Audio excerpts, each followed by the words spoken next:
Abram.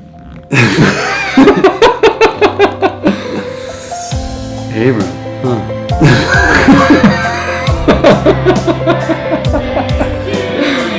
Cha cha cha.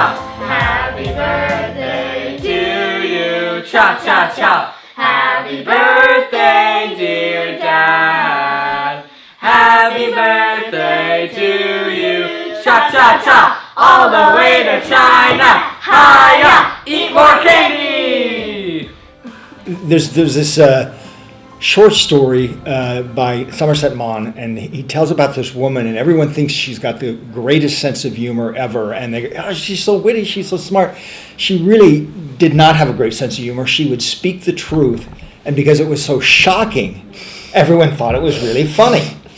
And so I think, and I'm not saying that Abram doesn't have a sense of humor, because I think he has a wonderful sense of humor, but much of his sense of humor is speaking honestly, and it is so shocking and surprising that people laugh. And so there have been plenty of times that he has done that, and I thought, I can't believe you just said that, but it was true. And it was, yeah. So it was funny. There's a couple in our ward, a family in our ward, the Melvins, and they are the most righteous couple you've ever met in your life. Just like the nicest, just salt of the earth. Salt of the earth people. And I don't think they've ever said a shocking thing in their lives. So Abram comes up and we're talking about like kids and who kids take after. He says, well, you know what they say. Your kid will look like the partner who had the most fun in bed. And everybody busted up laughing, except the Melvin. Abram always calls me Ruby the Red Flyer, and I really like it because there's this ride at Six Flags. It's called the Flyer, and I fly it so fast. That was the best, funniest night of our lives, and so we all remember the story just from Abram's epic telling of it. Yes. So when something like this is, they wake up in the middle of the night and they hear voices. This is in their North Old Town house. So their bedrooms are all on the top floor, and kind of right above the living area and the kind of entryway. They wake up and they hear voices, adult voices downstairs. Kristen lets out a blood-curdling scream. Abram jumps out of bed and admits he wets himself a little bit. Grabs the nearest weapon at hand, which would be the remote. And charges downstairs in his underpants. Glowing white. With the remote to go protect the family. I remember asking him, what were you going to do with that remote? He said, I don't know. And he finds police officers that their neighbors had called because their front door somehow had swung open. And it was wide open. Yeah, so it was, and so the police officer says, well, while we're here, we should check your house to make sure that nobody's come in. So Abram, armed with his trusty remote, still in his underwear, walks around walks around the house, and they had it was a 3-level. And then the police officers leave after checking the house, and Abram suddenly realizes, didn't check the scary room downstairs. They have this Finnish sauna, and they realize he didn't check that. And he's like, of course, any intruder would have gone and hid in the sauna because it's the best hiding place. And so he walks down there, and he doesn't open the door, but he yells through the door, take whatever you want, I won't call the police, and just leave. And marches upstairs and goes to bed. As someone who's worked with Abram for going on 15 years, I can say the word that I used to describe Abram, which is hungry, means two different things to me. First, it's a good example of all the meals that Abram and I have gone on together over the years, where we share lots of food and have similar taste, and it's always super fun to go out to eat with Abram. But probably more importantly, I would say Abram is hungry in a good way at work. He worked super, super hard for many, many years to become partner at Simpson, and he obtained that goal. And I think it shows his dedication and being a little hungry along the way. I love Abram because every time I go to church, he always has a big bright smile on my face and on his face, and he makes my day. He's very happy. And when I always see him, he always gives me a high five and smiles at me. Abram is an incredible uncle. He was a fabulous uncle, especially for our firstborn, Katie.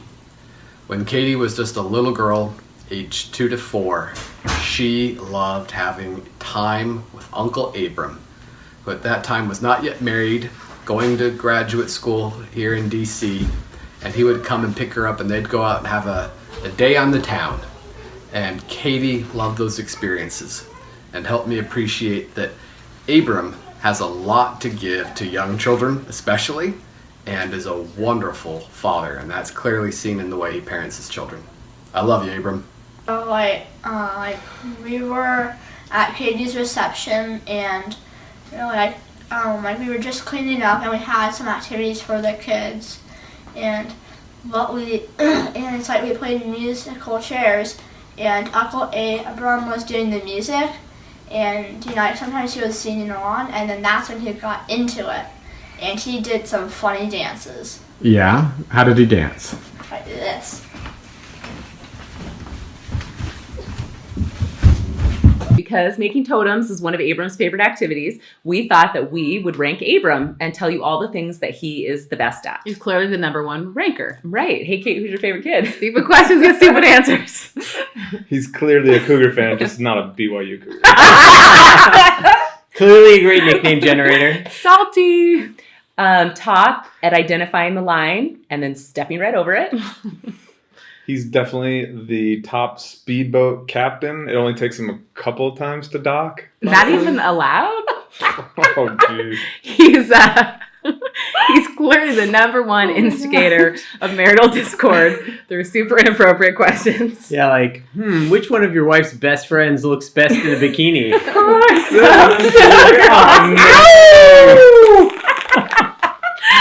Okay, he is definitely the top 40 or older best onesie wearer. Mm-hmm. Yeah. Top Halloween decorator, you might say. Making Halloween great again. He's clearly the top creator of inappropriate kid stories. Tommy and Gigi strike again. He's definitely the top jokester from the pulpit. Best covert stand sleeper. Best Sunday school skipper. Yes. Definitely best at getting in fights with his kids and your kids. Best awkward conversation starter. Yeah. He's the best at all. #1 in our hearts. Well, we have the distinct pleasure of being neighbors, so we get to see him in his pajamas every now and then. But that's the thrill of living on Vassar Road. Abram, I'll start by saying, just this Wednesday we had this stake young men, young women's activity, and while we were planning it, one of the ideas that was thrown out was for a seminar on the art of conversation. We're like, so who in the stake could teach the youth about the art of conversation? And I don't think I've ever seen anyone who is as good as Abram of just meeting somebody new as a stranger, putting them at ease, making them feel good about themselves, and just able to run with it like that. So Abram has graciously agreed to run this seminar for the different youth in the stake. In the height of the Me Too, where Matt Lauer had just been ousted, and everybody was in fear of what they were saying and what they were doing. I was walking the kids to school with the stroller up Janny's Lane, and this big SUV is coming up, and out the window, Abram hangs his head looking good, woo-woo! And I was like, Hashtag Me Too. Somebody needs to clue that guy in.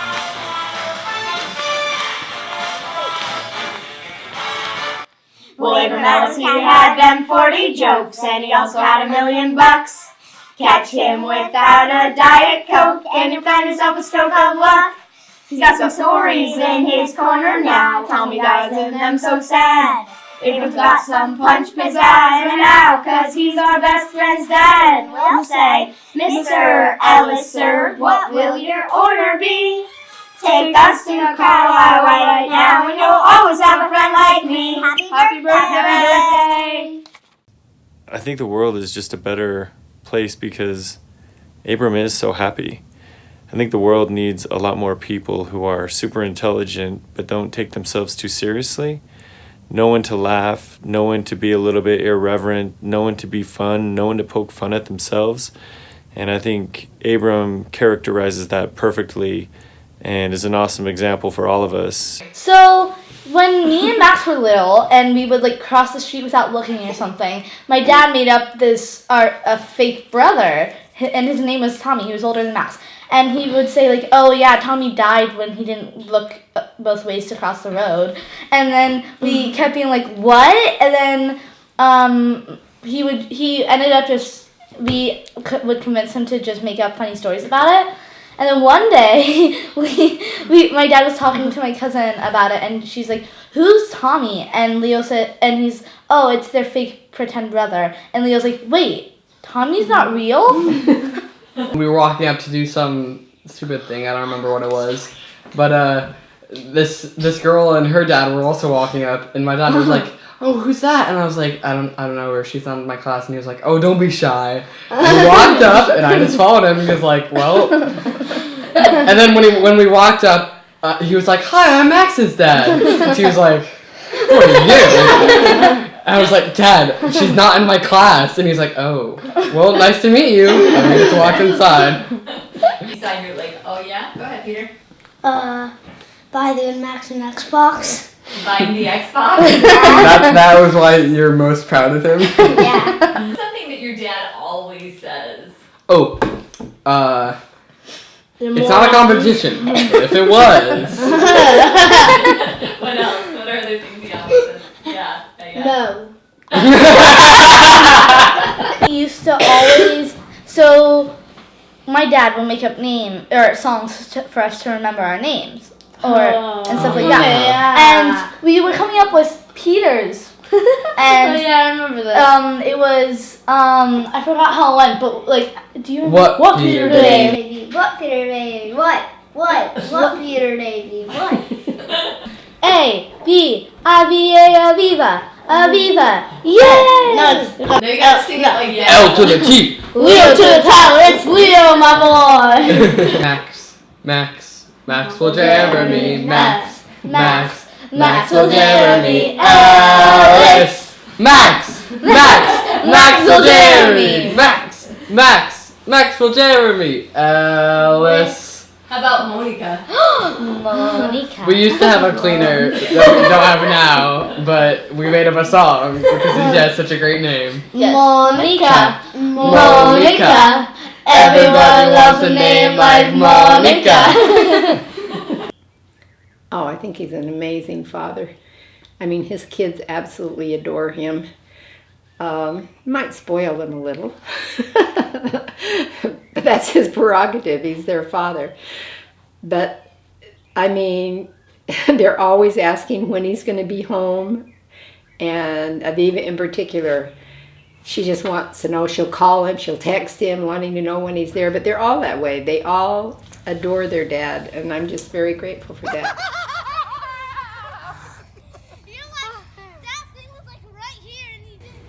So my favorite story about Abram is from years ago when we crossed paths in the Chink and Pin parking lot, and he thought I was hitting on him.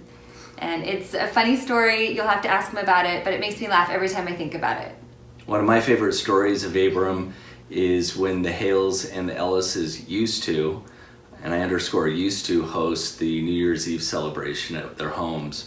And watching Abram moderate the Whack-A-Cracker contest was truly a sight to behold. So we're so grateful for your friendship. We're grateful to celebrate your birthday, and we hope you have a wonderful day, a wonderful year.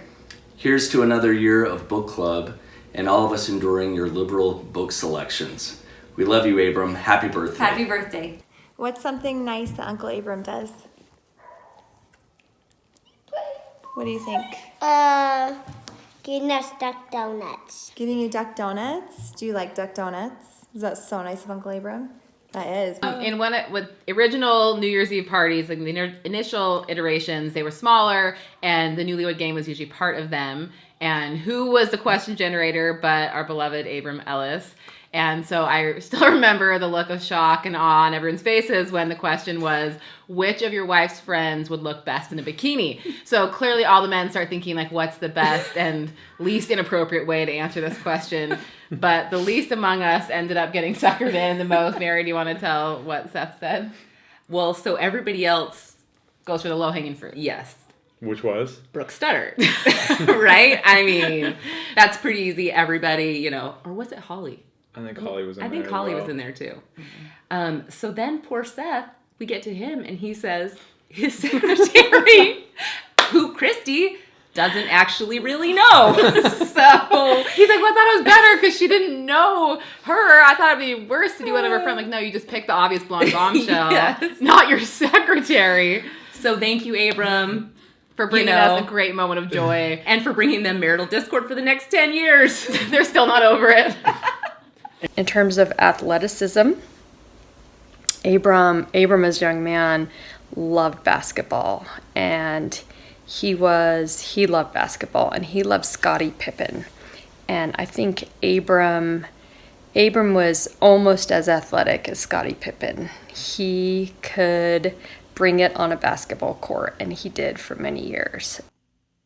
When Abram was living in Ann Arbor, Michigan, he would play Thursday night basketball with a number of us, and there was somebody who started to come. I'm not even sure who invited him, but he liked to shoot a lot. He didn't play a lot of defense or hustle a lot, but when he made his shots, he could get hot and could win a game.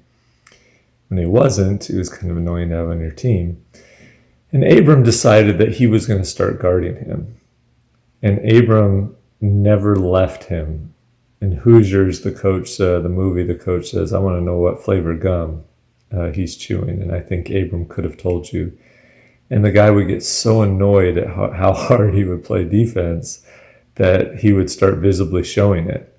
And so Abram was only encouraged by that. And he would play even harder.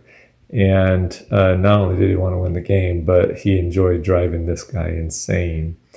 And after a couple more weeks, the guy just stopped coming. He never came and played with us anymore. And so Abram's competitiveness, and I would say tenacity, helps him to accomplish whatever it is he wants to accomplish. And in this case, it was not only winning, but getting rid of this guy he found very annoying to play with. Hashtag every woman in the steak. Perfect. Abram was one of our favorite things to joke about. Was my mom came and she bore her after one of my babies, and she got up and bore her testimony about Paul and talked all about Paul. And one of the lines that she said was, "Every woman in the ward wishes they were married to Paul Nicholson." Yeah, legitimately, she said that. And so Abram came up, and I think he didn't know exactly like my relationship with my mom, and he didn't know if we could tease it. And I was like, "Yeah, how about that?" And he's like, "Every woman in the ward," and it became our hashtag. That every time I posted about Paul on Instagram, he would let me know that every woman in the ward for sure was after that. And so, Abram, just to one up it, I'm going to say every woman in this steak, probably has their eye on easy. Saturday Pants Abram Ellis. You're the best, Abram. Well, when we were visiting, he took me to this their school park. And did he just take you? It was just a special date with you and Uncle Abram. That was super fun and nice, huh? Yeah. He just always had that enthusiasm, always had that ability to create fun, just that ability to always lift everybody's spirits around him. So happy birthday. It had been a long day, it was really fun, but then when we got to dinner that night, the kids were exhausted, everybody was cranky, it was terrible. And when we first sat down at the dinner table, the kids were all at one end and the adults were at the other end, but it was a mess. And so Abram just gets up, moves his chair down to the middle of the table with all the kids, and just starts making jokes and, getting them to laugh. And truly within 1, maybe 2 minutes, he had changed the entire mood of the group. And I remember my dad leaning over to me and saying, he has a gift. And it's true. He has a gift, and I benefit from it every day of our lives. I liked one time when he said after sacrament meeting, after the sacrament, thank you for your reverence, except for Eden and Maddie. They were a little loud. Perfectly irreverent. I feel like he's irreverent in the best way. Like, not uncomfortable, but funny, and actually it's what everybody else is thinking. You know, the way that he is, it's the best. Well, first of all, I kind of live in fear of him asking me to speak and then introducing me, because I don't know what he would say into the ward when he introduced me. I liked when he said that he would place Miss Liz in the category of if aliens attacked our planet and the only way we could win it back and survive was to beat them in an 80s Dance-off, synthesizer dance-off. Yeah. That Liz would be our savior. She would. I mean, Abram makes you feel welcome. I mean, that's like his hallmark, right? Is he just makes everybody feel welcome and loved. So, gotta love that. I've always felt like I was more than a guest in his home, that I was always a family member. I love walking into any place where Abram is, because I'll hear James, and then the kids, will echo what Abram says, and I don't know. There's something really awesome about, being around him. He lights up a room in a way that very few people do. And it's funny, because I think a lot of us kind of, when we get together, we sort of wait for Abram, and then when he gets there, that's there's a lot of life that comes in. So. First time I ever met Abram was when Kristen brought him home for dinner the first time. He sat at the table, and as he praised Elsa's cooking, he ate all the rolls at the table, and then announced he was coming back every week. I'm still trying to recover from that. I just remember that Abram was like toasting Kristen, but I don't remember why. Was it their anniversary? Was it her birthday? And he got up and he was talking about, weren't we at Clarity? Is that where we were? And he was talking about, a toast to Kristen. He said these very eloquent things about her, and then said that she was a gentle lover. When I think I was actually pregnant with Alex, and Kristen and Abram and Travis and I went to a Michigan game in Ann Arbor together. That's on your phone. It's on my phone. I have the screensaver on my computer.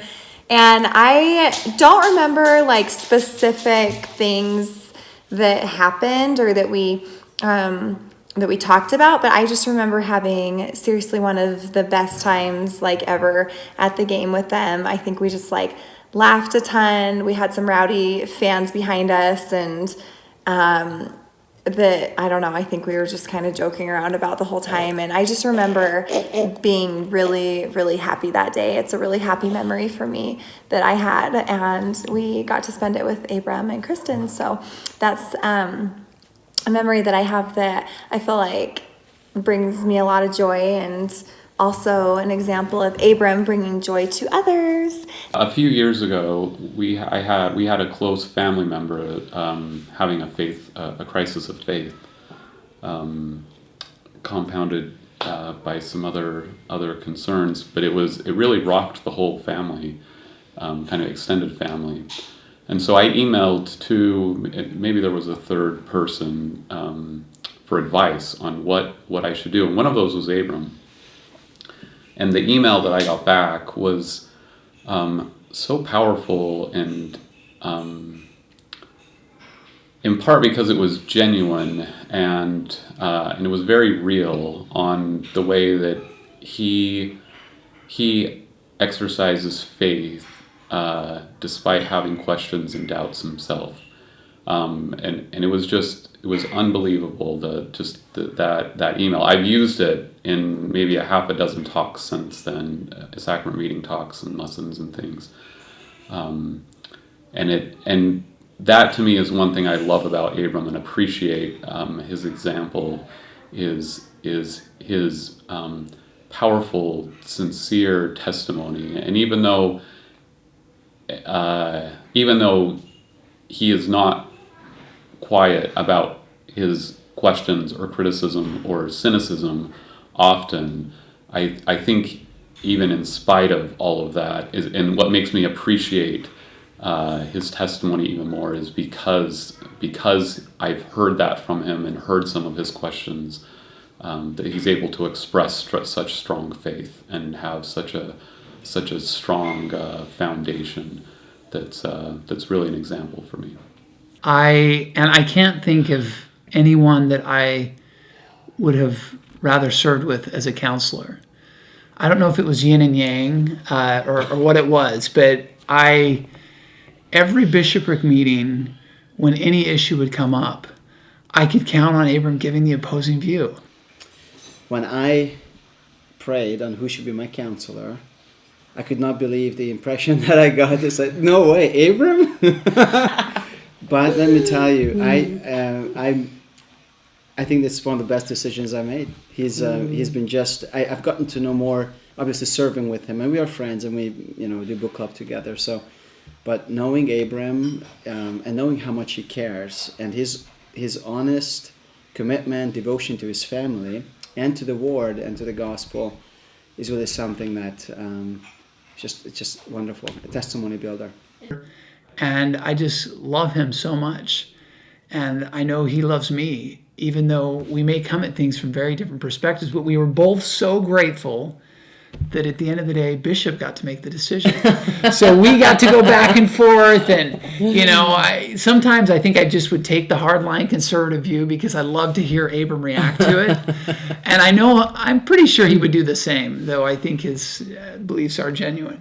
But it was great. And I respect him so much. And I came to respect the way he views things as we served together, as we felt the Spirit in our bishopric meetings, and as we were both in awe at Bishop when he would make the ultimate call, and we'd look at each other from across the room and be like, yeah, that's it.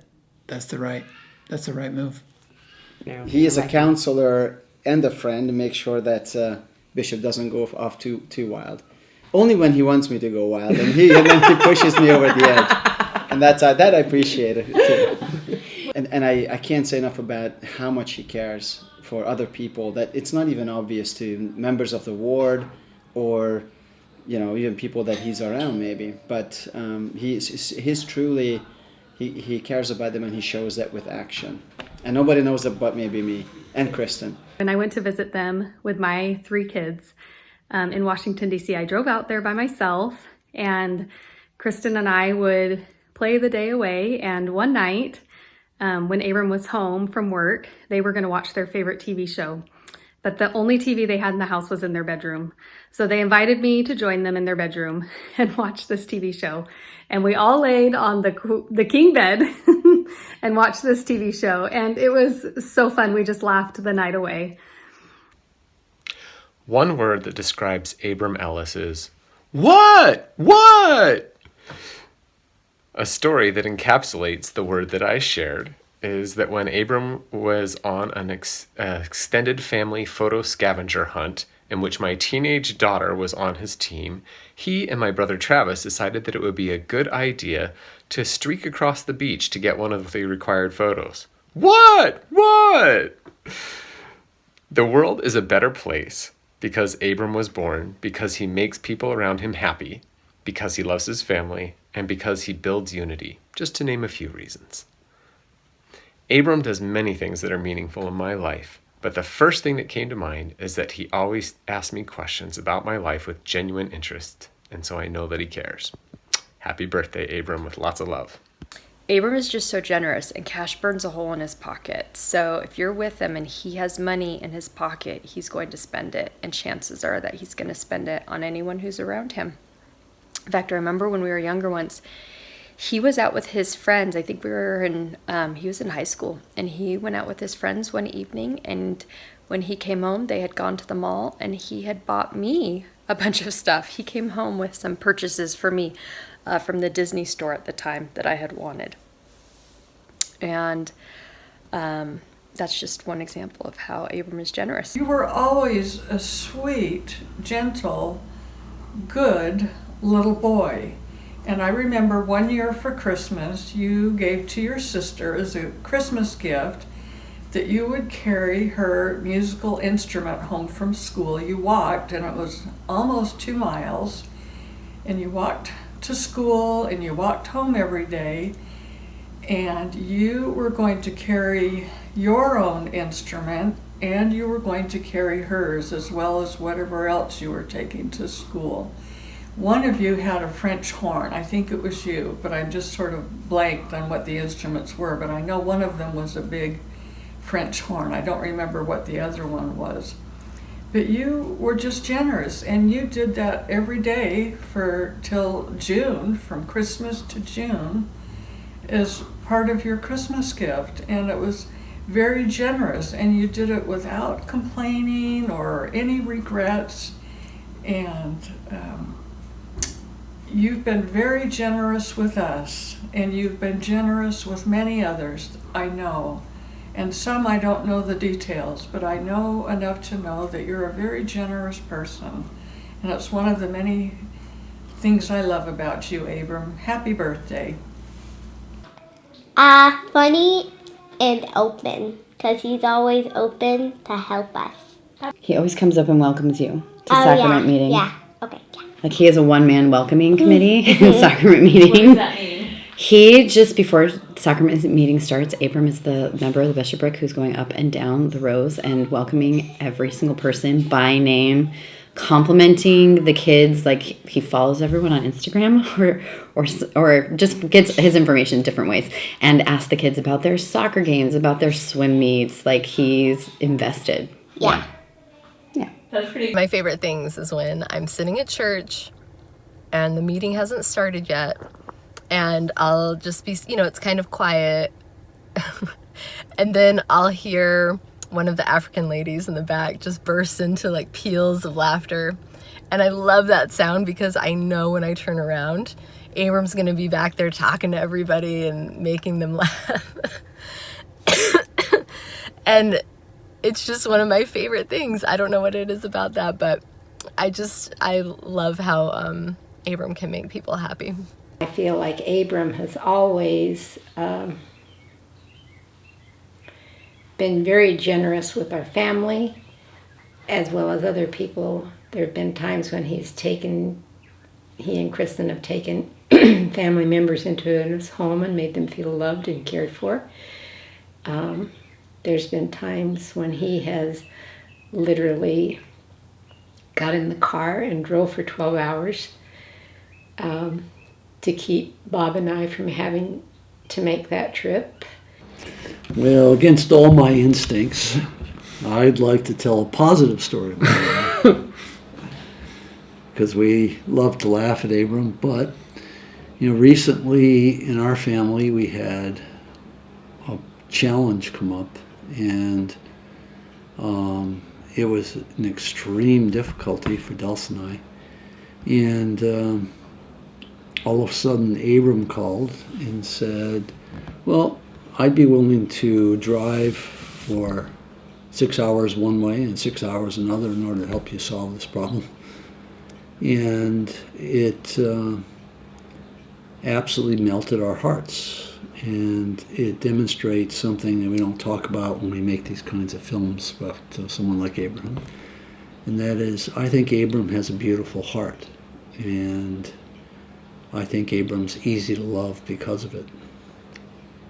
I think of healthy heart, and I mean that because I watch him as he interacts with people and as he interacts with everyone, and he has got kindness in abundance, and he makes everyone feel comfortable, and he always has something very good to say about people, and he gives people a comfort level. And I think that they may be showing up to church because they know that Abram is there. Definitely have somebody there that will just be really kind to them.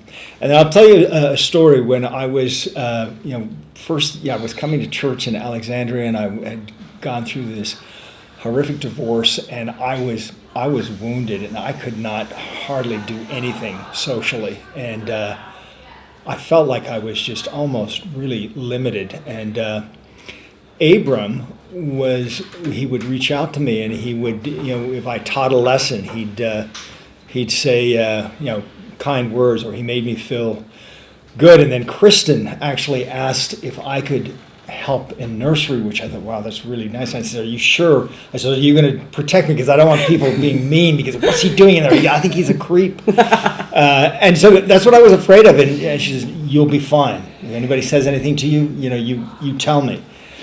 But so Abram and Kristen were just very, very kind to me. And so I thought, I really want to get to know them better. So I said, will you come? I will take you to dinner.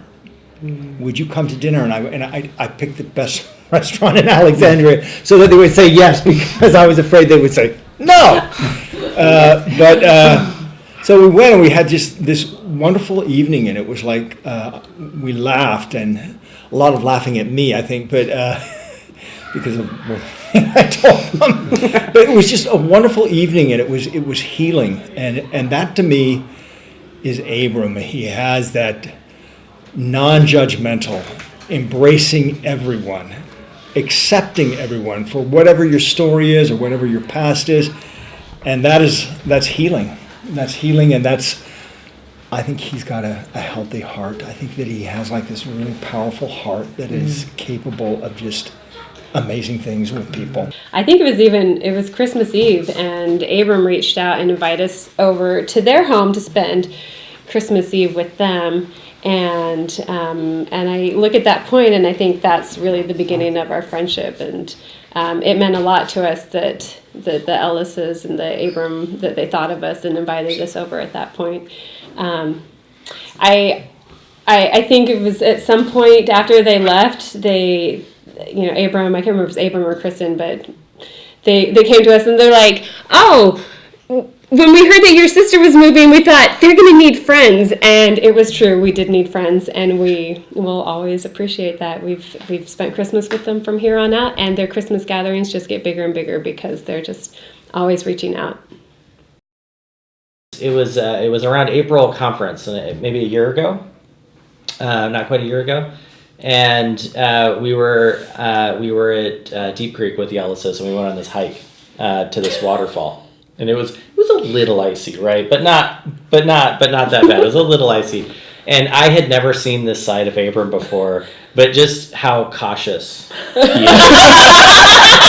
Right? Like just terrified and cautious. And it was like going on a hike. It was like going on a hike with your grandmother. Just like constantly like, everybody be careful! Watch out! Don't slip! Everywhere you went, there was like some impending danger that we were all going to die in some way, shape, or form, and it was absolutely amazing. And there was like a mile hike, and I felt like I was just laughing the whole time because I had never seen this side of this like really cautious the safety side of Abram. How you doing, Captain Safety? Well, I'll tell you, it takes a moment to get used to. You don't want to lean too far back, or too far forward. You don't want to go too fast. You want to sort of just do this while having fun.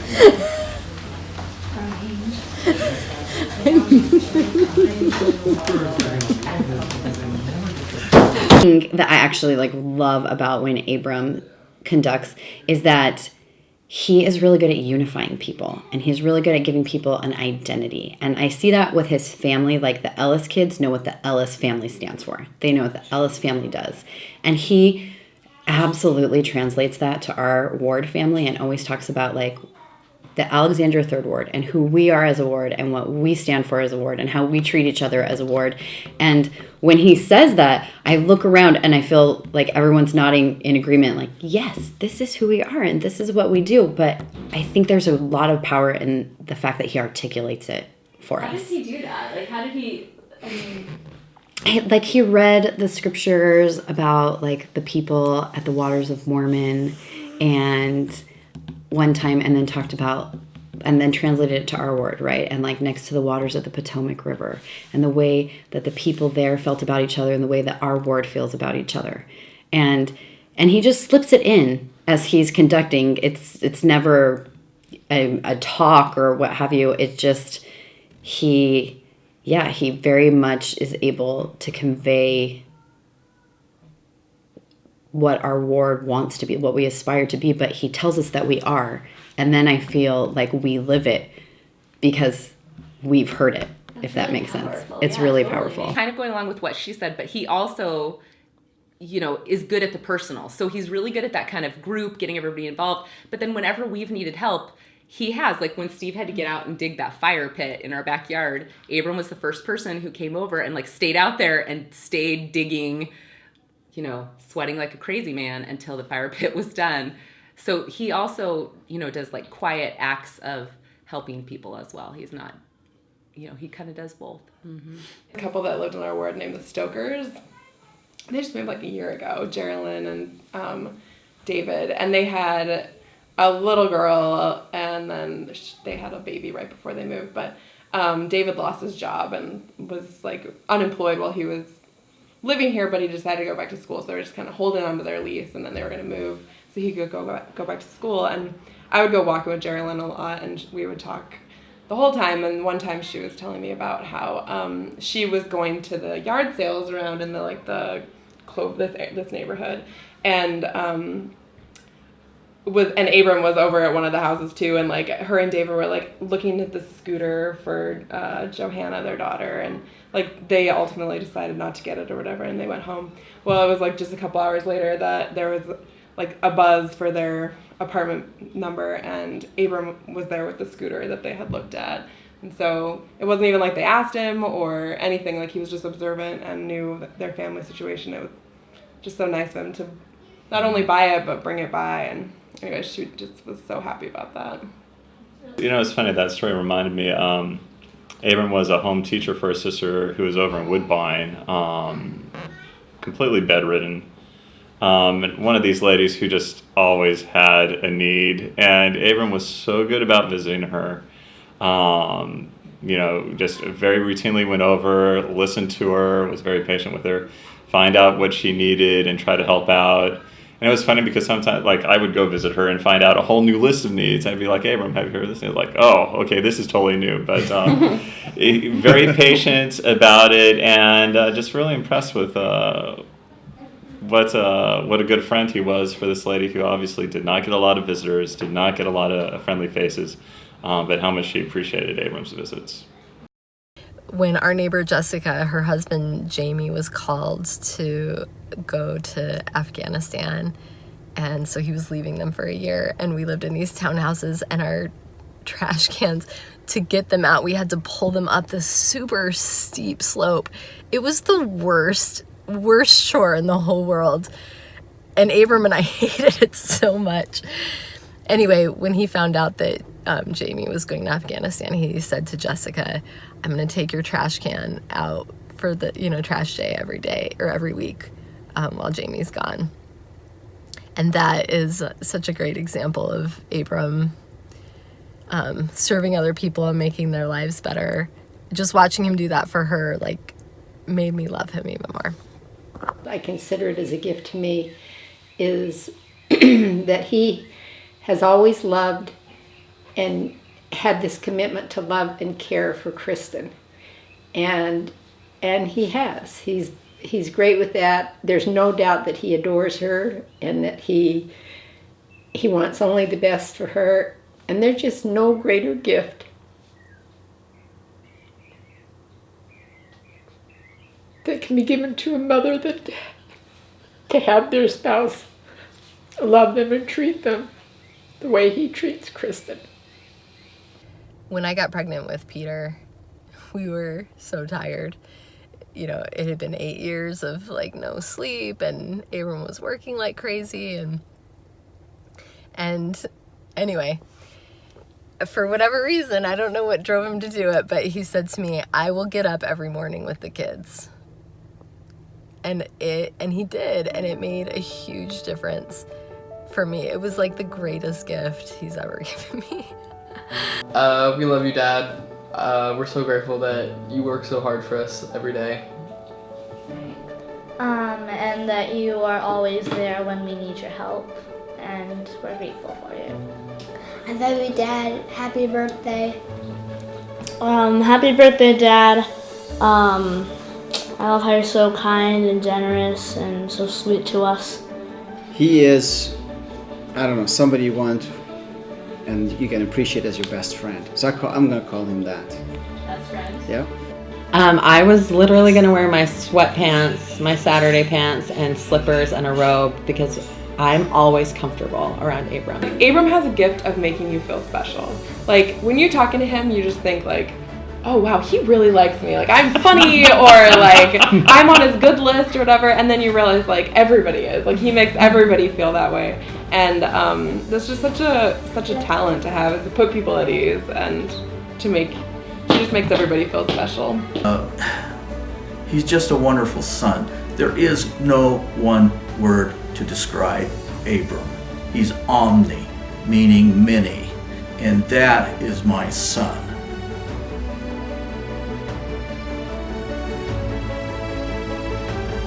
We love you, Abram. We love you, Happy birthday! Happy birthday, Abram. Happy birthday, Scarlett. Happy birthday, Uncle Abram. Happy birthday. Happy birthday.